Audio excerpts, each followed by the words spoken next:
আসসালামু আলাইকুম সম্মানিত ভিউয়ার্স, আপনারা অনলাইন থেকে জিপিএফ স্লিপ ডাউনলোড দিতে হলে প্রথমেই আপনারা আপনাদের মোবাইলে থাকা ক্রোম ব্রাউজারে প্রবেশ করবেন। তো এই কাজটি মোবাইল, কম্পিউটার বা ল্যাপটপ সবগুলি দিয়ে আপনি পারবেন। তো আপনার মোবাইলে আগে নেটওয়ার্ক কানেকশনটা দিয়ে নেন, তারপরে আপনি আপনার মোবাইলের ক্রোম ব্রাউজারে প্রবেশ করেন। এখানে প্রবেশ করার পরে যে সার্চ ইউআরএল এখানে লিখবেন জিপিএফ। তো আমি এখানে লিখে দিচ্ছি।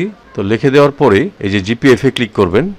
তারপর এখানে দেখেন প্রথম যে ওয়েবসাইটটা আসছে জিপিএফ, আপনি এখানে ক্লিক করবেন। হ্যাঁ, এখানে ক্লিক করার পরে স্ক্রল করে একটু নিচের দিকে যান। নিচের দিকে গিয়ে এই যে দেখেন জিপিএফ ইনফরমেশন, এটা এখানে এই যে ক্লিক করুন, এখানে ক্লিক করবেন। তো আমি এখানে ক্লিক করলাম।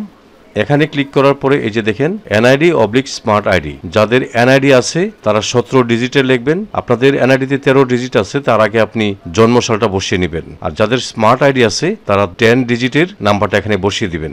তারপরে আপনার ফোন নাম্বার, যে নাম্বারটা ইএফটিতে আপনি দিয়েছেন সেই নাম্বারটা এখানে দিয়ে দিবেন। তো আমি এখানে আমার 17 ডিজিটের এনআইডি নাম্বার দিব আর ফোন নাম্বার দিব। তো আমি আমার 17 ডিজিটের এনআইডি নাম্বার এবং আমার এই ফোন নাম্বারটা দিয়ে দিলাম। এখন আমি সাবমিট এখানে ক্লিক করব।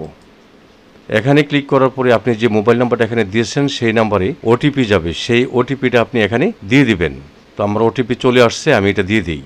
তো আমি ওটিপিটা এখানে লিখে দিলাম। আমি সাবমিটে ক্লিক করব।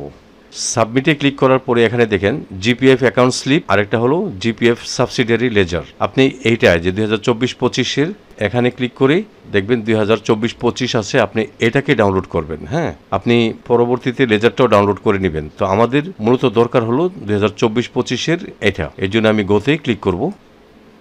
গোতে ক্লিক করার পরে যেহেতু মোবাইল দিয়ে আমি করতেছি, আমাকে বলতেছে ওপেন উইথ, মানে কিসের মাধ্যমে ওপেন করব। ঠিক আছে, তো আমি স্যামসাং নোটটাই ওপেন করে দিই, যে পিডিএফ রিডার। যেহেতু আমার মোবাইলটা স্যামসাং, এটা আমি দিয়ে দিলাম, দিয়ে জাস্ট ওয়ানে দিলাম। তো এই যে দেখেন আমারটা কিন্তু ওখানে ডাউনলোড হয়ে গেছে। তারপরে আমি 3 ডট বাটনে ক্লিক করে এটাকে সেভ এস ফাইল, এটাতে ক্লিক করে আমি সেভ করে নেব পিডিএফ।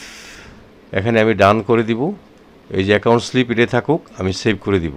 ওকে, অ্যাকাউন্ট স্লিপ নামে এটা কিন্তু আমার মোবাইলে সেভ হয়ে গেছে। তো এইভাবেই আপনারা আপনাদের হাতে থাকা মোবাইল দিয়ে জিপিএফ স্লিপ ডাউনলোড করে নেবেন। তো আমার ভিডিওটি যদি আপনাদের একটু হলেও উপকারে আসে তাহলে লাইক, কমেন্ট এবং শেয়ার করে দিবেন। সেই সাথে চ্যানেলটি সাবস্ক্রাইব করে আপনারা আমার সঙ্গে থাকবেন। আপনারা সকলে ভালো থাকবেন। খোদা হাফেজ।